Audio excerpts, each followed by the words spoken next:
بسم الله الرحمن الرحيم. السلام عليكم ورحمة الله وبركاته. إن الحمد لله نحمده ونستعينه ونستغفره ونعوذ بالله من شرور أنفسنا وسيئات أعمالنا.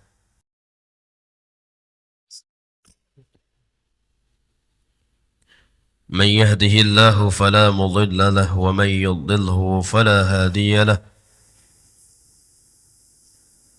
أشهد أن لا إله إلا الله وحده لا شريك له وأشهد أن محمدا عبده ورسوله وحبيبه وخليله ولا نبي ولا رسول بعده. يا أيها الذين آمنوا اتقوا الله حق تقاته ولا تموتن إلا وأنتم مسلمون. أما بعد فإن أصدق الحديث كتاب الله وخير الهدي هدي محمد صلى الله عليه وسلم وشر الأمور محدثاتها وكل محدثة بدعة وكل بدعة ضلالة وكل ضلالة في النار. أحبتي في الله رحمني ورحمكم الله. Kita masih berada di hadis yang ketujuh dari kitab hadis Al-Arba'in lil Imam An-Nawawi rahimahullahu ta'ala rahmatan wasi'ah.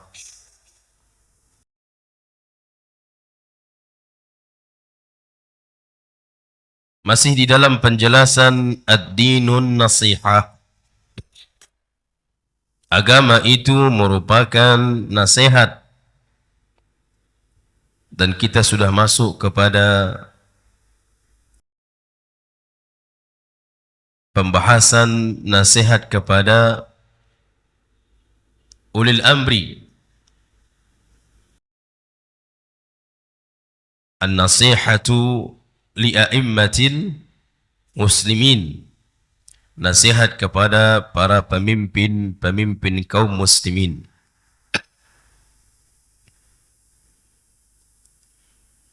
Sebagaimana dikatakan oleh Syekh Shalih Al-Utsaimin rahimahullahu ta'ala rahmatan wasi'ah, bahwa pemimpin itu ada dua.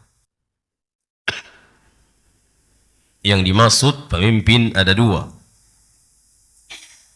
Yang pertama adalah para ulama. Para ulama, mereka juga dikatakan pemimpin.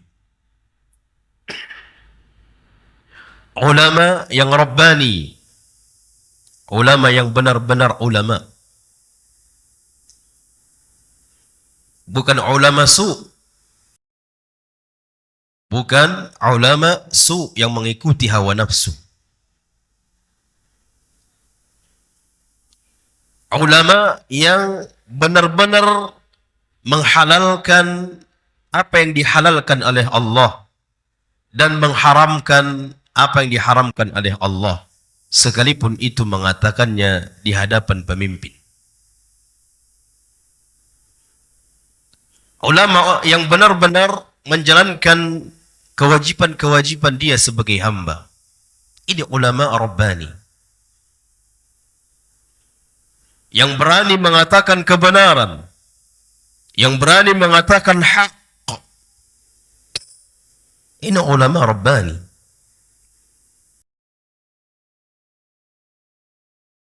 Bukan ulama su'. Bukan ulama su'. Kemudian yang kedua adalah pemimpin al-umara. Kepemimpinan di dalam pemerintahan. Maka ini juga disebut dengan pemimpin. Dan sangat indah sekali jika kedua ini antara ulama dengan pemimpin di dalam kepemerintahan bersama, berjalan bersama. Ini indah sekali. Sehingga Syekh Shalih Al-Utsaimin mengatakan, ulama membuat sebuah gagasan, teori. Siapa yang menjalankan gagasan itu, siapa yang menjalankan teori itu, pemimpin pemerintah. Sehingga apa yang dilakukan, dipraktekkan, diaplikasikan oleh pemimpin di dalam pemerintahan, saran, arahan dari ulama. Sehingga mereka tidak akan melakukan kesalahan di dalam bergerak, di dalam pengaplikasian. Karena mereka berjalan berdasarkan arahan dari ulama. Dan ulama memberikan arahan kepada mereka dari syariat Islam. Indah sekali.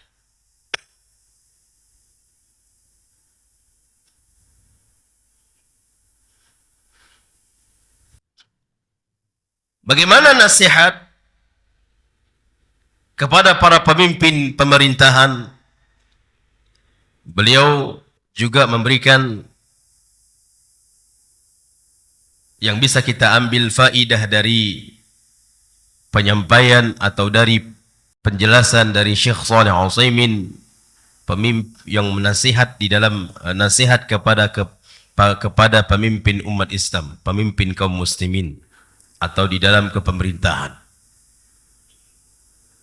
Yang pertama kata beliau, yaitu kata Syekh Shalih Al-Utsaimin, kita harus meyakini kepemimpinannya.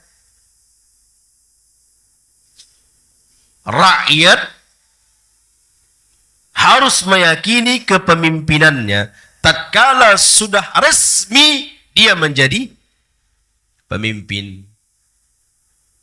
Kalau resmi dia sudah menjadi pemimpin, bagaimanapun caranya, sehingga sudah diresmikan dia menjadi pemimpin, maka harus kita yakini dia pemimpin.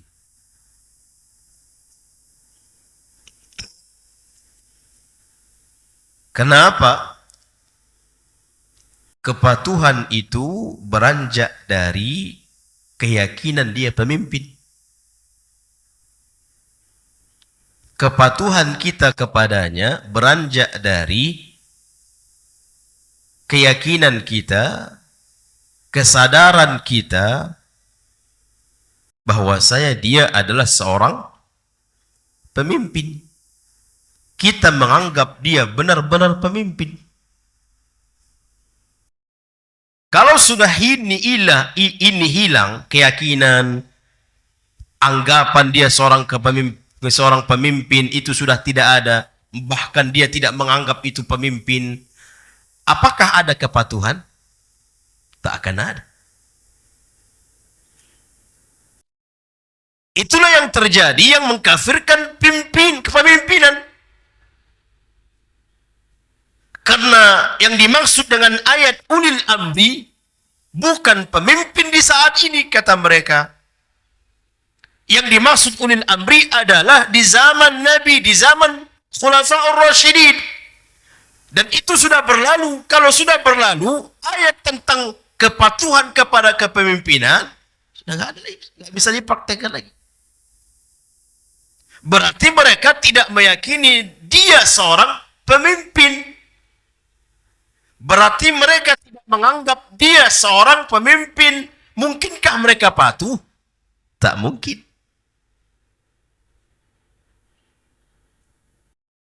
Tak mungkin mereka patuh. Apa yang ada di dalam hukum-hukum pemerintahan, tak akan mungkin mereka patuh. Apa yang ada di dalam rambu-rambu yang ditegakkan oleh pemerintahan, Tak akan mungkin mereka menjalankannya.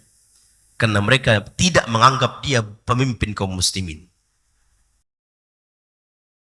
Dia tidak meyakini dia seorang pemimpin kaum muslimin.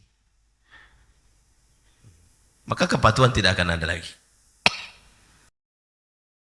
Maka Syekh Shalih Al-Utsaimin mengatakan, yang pertama kali adalah kita sebagai rakyat meyakini dia seorang pemimpin. Kita sadar, kita menganggap dia seorang pemimpin, walaupun dengan cara bagaimanapun. Walaupun dengan cara bagaimanapun. Kalau sudah resmi dia menjadi pemimpin, maka kita sadari, kita yakini dia pemimpin.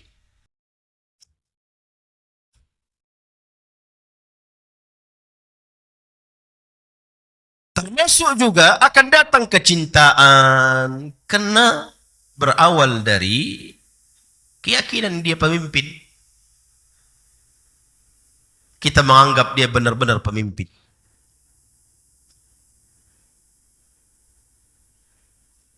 Kepatuhan akan datang, kecintaan akan datang. Kita akan menghormatinya, kita akan memuliakannya sebagaimana dia batas kita memuliakannya sebagai pemimpin. Tidak boleh berlebihan. Baik, yang kedua, menyebarkan kebaikan-kebaikan pemimpin itu. Di dalam Islam, boleh kita menyebarkan kebaikan orang lain dan menutup keburukan orang lain. Kalau dalam perkara kebaikan, sebarkan. Silakan. Tapi tatkala berhadapan dengan keburukan orang lain, tutupi. Kita tutup. Tahan untuk menyebarkannya. Nah, kalau sekarang apa yang terjadi? Harusnya kita menyebarkan kebaikan kebaikan pimpinan dan menutup aib dari pimpinan dalam pemerintahan. Kalau sekarang bagaimana? Kebalikannya. Bukan mencari-cari kebaikan seorang pimpinan negara, bukan mencari kebaikan-kebaikannya, malah mencari kekurangan-kekurangannya, mencari kesalahan-kesalahannya. Begitu dapat satu kesalahan, disebarkan. Padahal, apakah dia memiliki kebaikan? Memiliki. Dia memiliki kebaikan. Maka tatkala kita menyebarkan kebaikan seorang kepemimpinan di dalam sebuah negara, di dalam sebuah pemerintahan, kita sebarkan kebaikannya, lalu masyarakat akan melihat, akan mendengar kebaikan kepemimpinan itu, maka masyarakat akan mencintainya. Masyarakat akan suka dengannya. Tapi kalau sebaliknya, yang adanya disebarkan keburukannya, apa yang ada di dalam hati masyarakat? Kebencian, mengkutuk, mencela.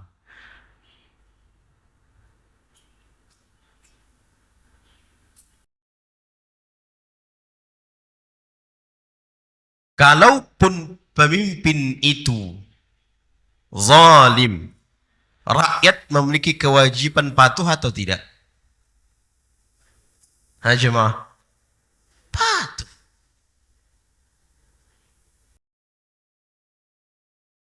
Dipukul pundak kita, punggung kita, diambil harta kita. Ini berat gak ini patuh, jemaah? Berat. tetap diperintahkan patuh. Dipukul pundak kita, punggung kita dipukul, diambil lagi harta kita, masih lagi patuh? Masih. Itu Borat. Yang ada mati pun jadi. Itu Borat. Tahu arti Borat kan, Pak? Borat itu. Cuman itulah Islam. Orang tua kita misalnya. Bagaimanapun orang tua kita kondisinya membuat kita, mau menelantarkan kita, mau membuang kita, tahu kita, sadar kita, sudah dewasa kita, sudah besar kita, dia tahu kita, oh dia orang tua kita, wajib gak patuh? Wajib. Wajib patuh. Apapun kondisi orang tua itu. Sekalipun orang tua menzalimi anaknya, itu antara hubungan dia dengan Allah. Kita tetap wajib patuh kepada orang tua. Yang memerintahkan patuh anak kepada orang tua siapa? Bukan orang tua itu sendiri. Yang memerintahkan patuh kepada orang tua itu Allah. Kalau Allah yang memerintahkan kita untuk patuh kepada orang tua, maka jangan lihat dia tuh, dia Ustaz, dizolimi nih saya. Dia Ustaz udah besar begini baru datang dia. Mana waktu kocik dulu? Ditinggalkannya ibu saya, ditinggalkannya saya telantar kemana-mana. Sudah begini sukses, sudah begini punya harta, datang dia. Gak boleh. Gak boleh. Karena bukan dia yang memerintahkan kita untuk patuh kepadanya. Tapi Allah. Sama halnya bukan pemimpin yang memerintahkan kita untuk patuh kepadanya. Tapi syariat. Tapi syariat. Mana yang sesuai dengan hukum-hukum perintah itu sesuai dengan tidak melanggar dari syariat, kita patuhi. Kita patuhi. Dan mana perintah itu yang melanggar syariat, baru kita tidak boleh mematuhinya. Jadi, itu semua beranjak dari ketika masyarakat mengetahui kebaikan pemimpin itu. Namun terkadang kita ini subhanallah lebih mengingat keburukan orang lain daripada kebaikan orang lain. Harusnya dibalik. Supaya jangan kita benci kepadanya, ingat kebaikannya. Ingat kebaikannya. Sama halnya seorang suami dengan istri. Tatkala saat itu tidak suka dia, benci pasangan itu kepada pasangannya, ingat kebaikan pasangan itu. Itu akan bisa mengkikis kebencian itu yang ada di dalam hati. Bisa hilang.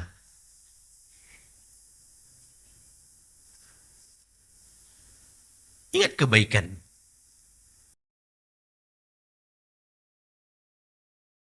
Sama halnya seorang keluarga harus meyakini suami itu pemimpin. Kalau istri, anak-anak tidak menganggap dia pemimpin, apa yang terjadi? Terjadilah apa yang terjadi. Namun kalau seorang istri, anak-anak meyakini dia seorang pemimpin, maka akan ada kepatuhan, akan ada cinta, akan ada hormat, akan ada memuliakannya. Dan yang mengatakan suami itu pemimpin adalah Allah. Semua ini adalah berkaitan. Baik. setelah kita menyebarkan kebaikan pada para pemimpin itu, ya, bagi yang kita belajar, jangan lagi sibuk mencari keburukan-keburukan kepemimpinan. Jangan lagi.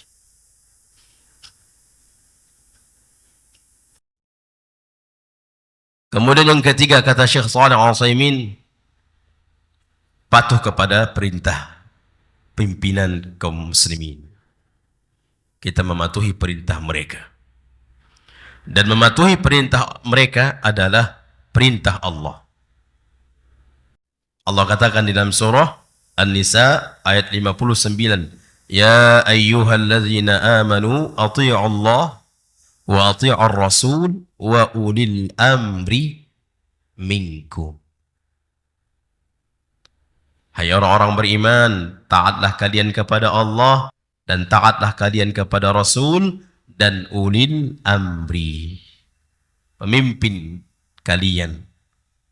Yang memerintahkan kita patuh kepada mereka Allah, bukan pimpinan itu. Bukan pemimpin itu, tidak. Allah yang memerintahkan kita untuk patuh kepadanya. Baik. Udah datang apanya? Bubur ya? Hah?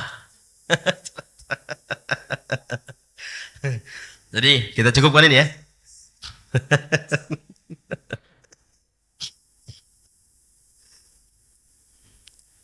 Kayaknya tanggung nih. Yang terakhir, nanti insya Allah kita pertemuan besok, kita masuk penjelasan dari Syekh Al-Imam Ibnu Daqiq. Setelah kita membahas penjelasan dari Syekh Shalih Al-Utsaimin, sehingga kita lebih kaya penjelasan-penjelasan dari para ulama. Kita gabung di antara penjelasan para ulama. Yang terakhir adalah beliau mengatakan menutupi aib para pemimpin. Nah, kita harus benar-benar menutupi aib mereka. Kalau ingin dinasihati, jangan, bentar ya. Kalau seandainya ingin dinasihati, maka jangan di muka publik. Nasihati langsung, datang kepadanya. Itu yang dikatakan, itu yang dilakukan oleh Usamah bin Zaid. Usamah bin Zaid. Ketika Usamah bin Zaid memberikan nasihat kepada manusia di saat itu, supaya tidak membongkar aib para khalifah, tidak membongkar aib pemimpin. Apa yang dikatakan oleh manusia kepadanya, masyarakat kepadanya, wahai Usamah, apa yang sudah engkau lakukan selama ini? Engkau memberikan nasihat kepada kami,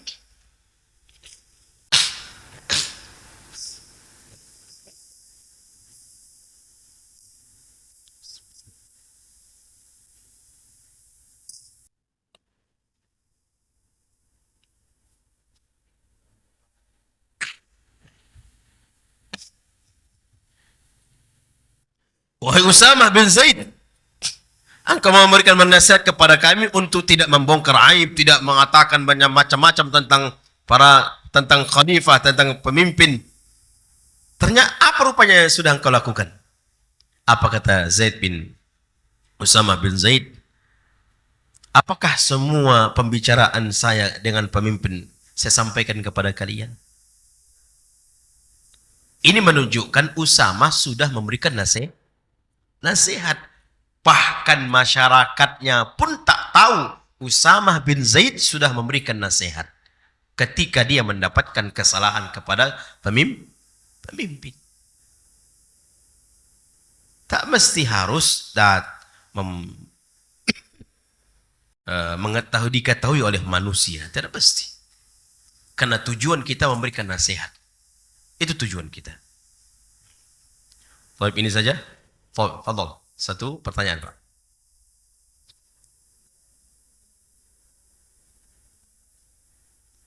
Ya, nomor menutupi aib, keburukan. Ya, nomor 4.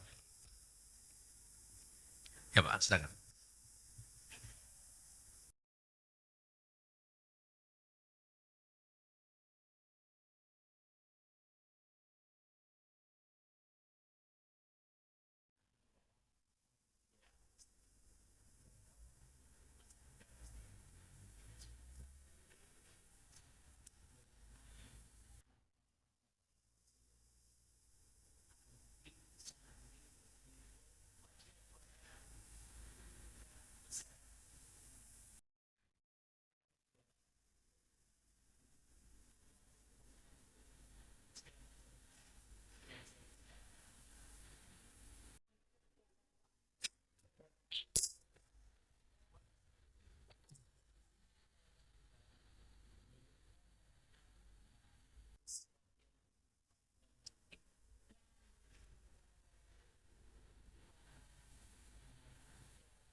Nah, mau bagaimana lagi? Begitulah kondisi keadaan di dalam kepemimpinan pemerintah. Maka harus bersabar. Dahulu seperti di zaman Khalifah Al-Ma'mun, Khalifah Al-Ma'mun yang banyak membunuh para ulama, bahkan orang-orang yang mengikuti dari dakwah para ulama dibunuh juga, disiksa, termasuklah di dalamnya Al-Imam Ahmad bin Hanbal. Namun mereka, para ulama senantiasa mengatakan bersabar. Bersabar di atas itu. Saat ini kita seperti mendapatkan dalam hal itu saat ini. Coba kita baca bagaimana dahulu itu. Imam Ahmad tidak dibolehkan memberikan pelajaran. Tidak membolehkan pengajaran kepada manusia. Imam Ibnu Taimiyah demikian juga. Tidak boleh memberikan pelajaran kepada manusia. Benar-benar dipisahkan antara ulama dengan masyarakat. Sedangkan masyarakat butuh ilmu dari Al-Imam Ibnu Taimiyah. Bahkan subhanallah, ada kisah yang unik terjadi di Imam Ibnu Taimiyah. Ketika dia dilarang oleh pemerintah untuk tidak boleh menyebarkan, tidak boleh mengadakan pembelajaran, kajian, tak boleh sama sekali, diboikot, sama sekali tidak boleh. Ternyata pemimpin ini mendengar Imam Ibnu Taimiyah mengajarkannya. Dan manusia melihat. Di situ Imam Ibnu Taimiyah mengajarkannya. Ada beberapa masyarakat di situ ikut juga mendengarkannya. Dipanggillah Imam Ibnu Taimiyah. Dipanggillah Al-Imam Ibnu Taimiyah. Kata pemimpin ini, engkau mengajarkannya, padahal kami sudah melarang. Kata Imam Ibnu Taimiyah, tidak. Mana-mana masyarakat melihat engkau telah mengajarkan beberapa orang. Apa ya dikatakan oleh Al-Imam Ibnu Taimiyah? Ketahuilah itu adalah jin. Itu adalah para jin yang menyebarkan kebohongan, kedustaan. Sehingga manusia, bahkan pemimpin, menganggap yang mengajarkan itu adalah Al-Imam Ibnu Taimiyah. Padahal dia sama sekali mematuhi perintah pemimpin. Dia tidak mengajarkan. Dia tidak ada membuat kajian halaqah, enggak ada. Benar-benar tidak mengajarkannya. Namun manusia melihat, maka itu adalah para jin. Sampai begitu para syaitan, para iblis untuk membuat keributan antara masyarakat dengan pemimpin. Kalau misalnya saat ini kita dapatkan seperti itu, ya bersabar. Tidak ada jalan lain kecuali bersabar. Kita tahu begitulah mereka. Lalu apakah sikap kita kembali menyebarkan aib mereka? Tetap tidak boleh. Tatkala kita tahu aibnya, entah bagaimana sampai juga sama kita aib itu, kita tahan. Ya Allah, kapan haji ini? Udah berapa tahun?